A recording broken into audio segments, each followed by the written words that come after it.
అందరికీ నమస్కారం. ఈరోజు నల్లచెరువు మండలంలో ఉన్నటువంటి ఆటో డ్రైవర్లందరినీ కూడా నల్లచెరువు జెడ్పీ స్కూల్ ప్రాంగణంలోకి పిలిపించడం జరిగింది. రీసెంట్గా తీసుకున్నట్టే మనకు యాక్సిడెంట్లు అనేటివి చాలా ఎక్కువ జరుగుతున్నాయి కాబట్టి ఈ యాక్సిడెంట్ల నుంచి ఆటో డ్రైవర్లు ఏ రకంగా ప్రమాదాల బారిన పడుకోకుండా నడపాలనే ఉద్దేశంతో వాళ్ళకి ఈరోజు అవేర్నెస్ అనేది కల్పించడం జరిగింది.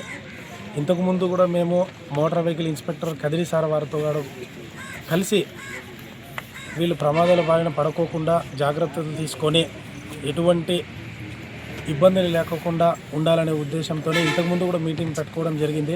అయితే ఈరోజు వాళ్ళకు చెప్పేది ఏంటంటే వీళ్ళు కూలీలను ఎక్కువ మందిని వేసుకొని పోతున్నారు. ఒక్కొక్కరు సీరియల్ నెంబర్ పెట్టుకునే విషయంలో కొంచెం వీళ్ళ మధ్యన పొరపచ్చులు ఉన్నాయనే ఉద్దేశంతో వీళ్ళని అందరినీ ఇక్కడ పిలవడం జరిగింది.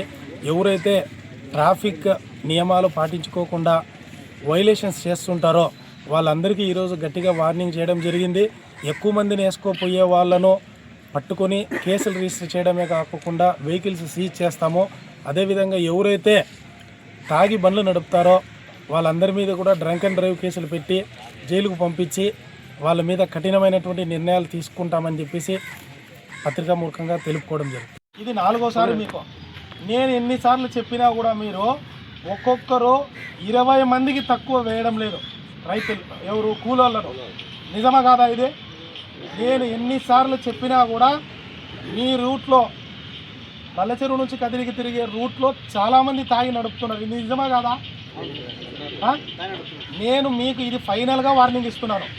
ఇక మీదట నాకు మీరు హైవేలో పోయే బండ్లలో 15 మంది 20 మంది ఆటో డ్రైవర్లు కనుక నాకు ఏమన్నా కనబడినారంటే ప్యాసింజర్లు వేసుకొని ఖచ్చితంగా మీ మీద కేసు కట్టి ఆటో సీజ్ చేస్తా.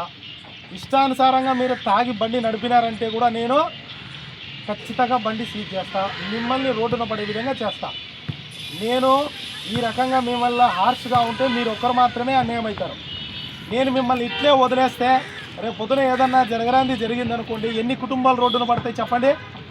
ఇప్పుడు నేను యాక్షన్ తీసుకుంటే మీరు ఒక్కరే, మీ కుటుంబం మాత్రమే రోడ్డున పడుతుంది. రేపు పొద్దున కూలీలను తీసుకుని పోయేటప్పుడు కానీ ప్యాసింజర్లను తీసుకుని పోయేటప్పుడు కానీ ఏదైనా యాక్సిడెంట్ జరిగింది, ఏదైనా జరగరాంది సంఘటన జరిగింది అని అంటే ఎంతమంది ప్రాణాలు కోల్పోతారు, ఎంతమంది అవుటి వాళ్ళు అవుతారు, అప్పుడు ఎన్ని కుటుంబాలు రోడ్డున పడతాయి చెప్పండి మీరే. కాబట్టి నేను ఇది మీకు లాస్ట్ ఫైనల్ వార్నింగ్. దీని తర్వాత నేను వార్నింగ్ ఇచ్చేది ఉండదు, చేసి చూపిస్తాను. తర్వాత మీరు బాధపడతారు.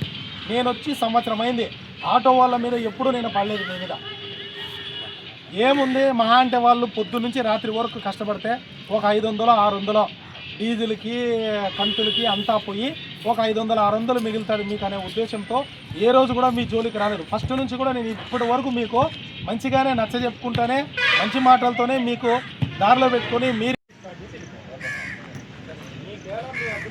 మళ్ళీ మధ్యలో 7 మంది పెట్టుకోవచ్చు. ఎందుకు చెప్తున్నాను అంటే ఇప్పుడు సీరియల్లో ప్రతి ఒక్కరికి రావాలి. నేను ముందున్నాను కదా, నాకే తగ్గుతుంది కదా, నేనే